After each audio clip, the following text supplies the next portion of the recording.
Kembali lagi di Cerita Cinta Channel. Jangan lupa like, comment, and subscribe ya. Terima kasih. Sharon pura-pura tertidur saat Keanu mengunjungi kamar rawat. Perempuan itu sengaja membuatnya tak banyak berinteraksi agar sedikit lebih tenang. Berharap Keanu pulang atau keluar dengan urusan lainnya. Benar saja, Ken langsung keluar saat mengetahui Sharon tengah beristirahat.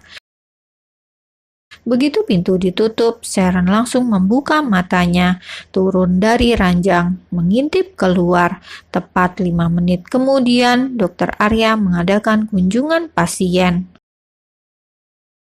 "Apa yang kamu lakukan? Bukankah seharusnya istirahat?" tanya Dokter Arya sungguh tak mengerti.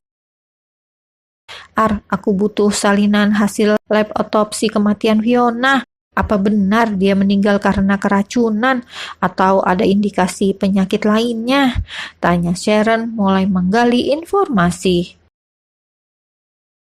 Benar sah, Vio meninggal karena keracunan makanan. Tetapi bukankah kasus ini tidak dikembangkan? Bahkan ditutup rapat oleh keluarga. Pihak rumah sakit saja tidak ada yang berani mengoreknya. Jadi untuk apa kamu ingin tahu? Tanya Arya penasaran. Sharon sedikit kaget akan hal itu. Kalau memang Vio keracunan kue yang sama, seharusnya dirinya juga kena, karena Sharon lebih dulu mencicipinya dulu, sebelum akhirnya diberikan ke Vio. Gadis itu mengingat-ingat dengan detail. Terakhir ketemu sebelum ke tempat Vio dan setelah sampai di sana. Ia tidak ingat pasti, tetapi sedikit yakin ada indikasi terselubung setelahnya. Ia tidak bisa menuduh seseorang tanpa bukti yang jelas. Aku hanya ingin tahu saja, Vio pergi begitu cepat. Aku merasa sangat kehilangan, ucap Sharon sendu. Yang sabar ya, semua sudah menjadi garis takdir yang kuasa. Rasanya Sharon ingin pergi ke rumah di mana dulu Vio tinggal. Mungkinkah masih ada jejak seseorang yang sengaja mengarahkan padanya, hingga Keanu langsung menuduhnya begitu saja. Terima kasih sudah membagi informasi ini. Apa aku boleh meminta nomormu? Aku tidak pernah menggantinya, masih yang dulu, jawab Arya yang tentu saja masih menyimpan nomor Sharon. Ponselku hilang, aku belum kebeli lagi, catat saja ya, siapa tahu aku butuh sesuatu. Ini kartu nama saya, hubungi saja aku jika memang perlu berkonsultasi. Sekarang kamu tinggal di mana? Aku, Sharon terdiam. Tidak mungkin juga perempuan itu akan jujur pada Arya.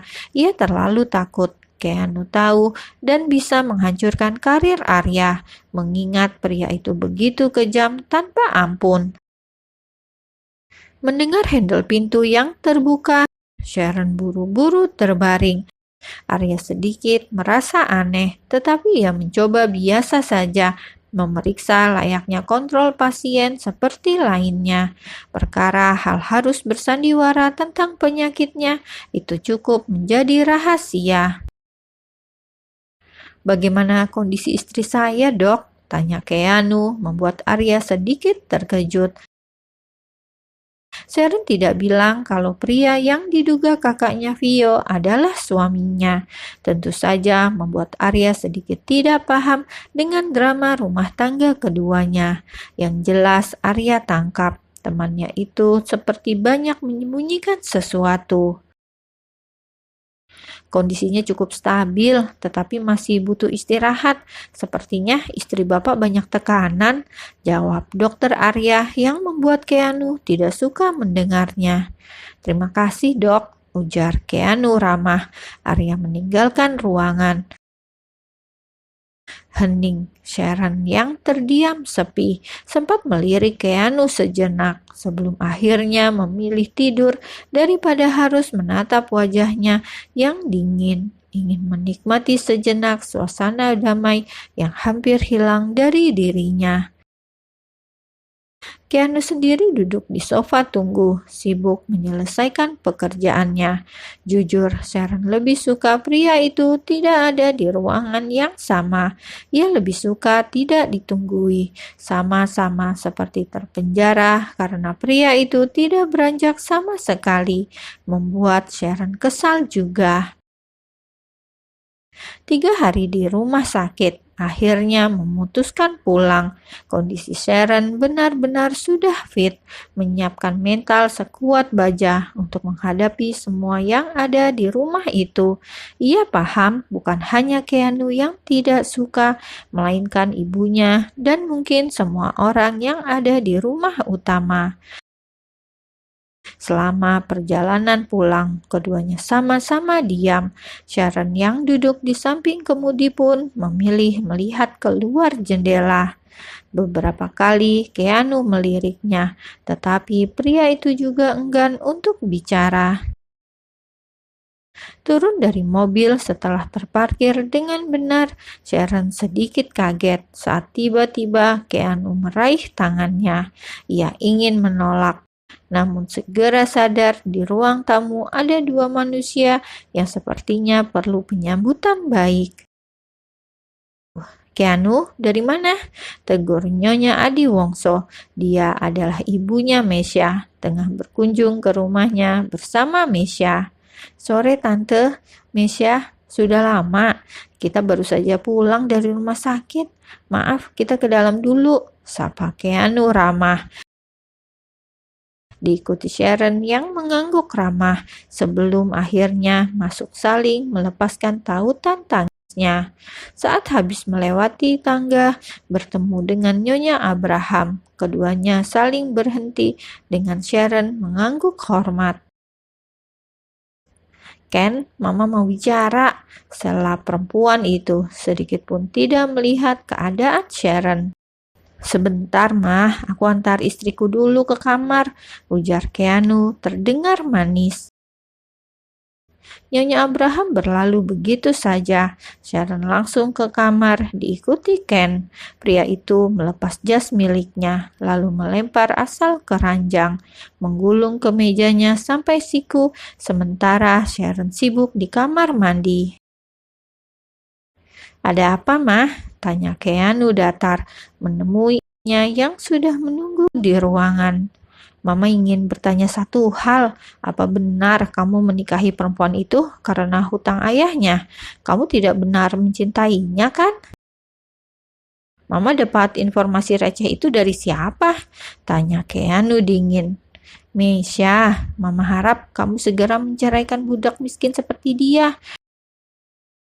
Karir kamu akan berantakan kalau media dan orang luar mengetahui ini. Seharusnya kamu berpikir untuk masa depanmu. Aku tersanjung Mama begitu peduli padaku, tetapi sekali lagi Mama tidak berhak mendikte untuk masa depanku, termasuk soal urusan pasangan. Sharon kayak lu pilih sendiri, terlepas dari urusan di belakangnya. Aku mencintainya, tandas Keanu yakin. Kamu benar-benar membuat pengakuan yang salah. Seharusnya kamu ke bawah menemui ibunya Mesya dan meminta maaf. Apapun alasan kamu, Mama tidak akan merestui hubungan kalian. Keanu meninggalkan ibunya yang terlihat menjengkelkan. Ia jelas kesal atas tindakan Mesya yang terlalu mencampuri urusannya. Pria itu kembali ke kamar, membuka pintu dengan kasar, lalu menutupnya cukup keras. Sharon yang tengah duduk di sofa langsung berdiri melihatnya begitu kesal. Besok kita akan mengadakan resepsi, mengundang banyak orang, dan mungkin wartawan akan meliputnya. Aku hanya perlu mendengar kamu mengiyakan, ucap Keanu dingin. Aku rasa Tuhan tidak butuh pendapatku karena semua keputusanmu bersifat memaksa sesuai keinginanmu, jawab Sharon yang tentu saja tidak suka mendengar itu. Untuk apa Ken mengizinkan sebuah resepsi dan pengakuan dunia luar kalau mereka suami istri, sedang dirinya pun tidak pernah dianggap layaknya seonggok sampah? Iya, kamu memang benar. Aku tidak butuh pendapat apapun dari kamu. Karena semua keputusan yang aku punya bersifat mutlak, termasuk melakukan semua hal tentang dirimu. Tanda Scan mencengkram dagu Sharon dengan gemas.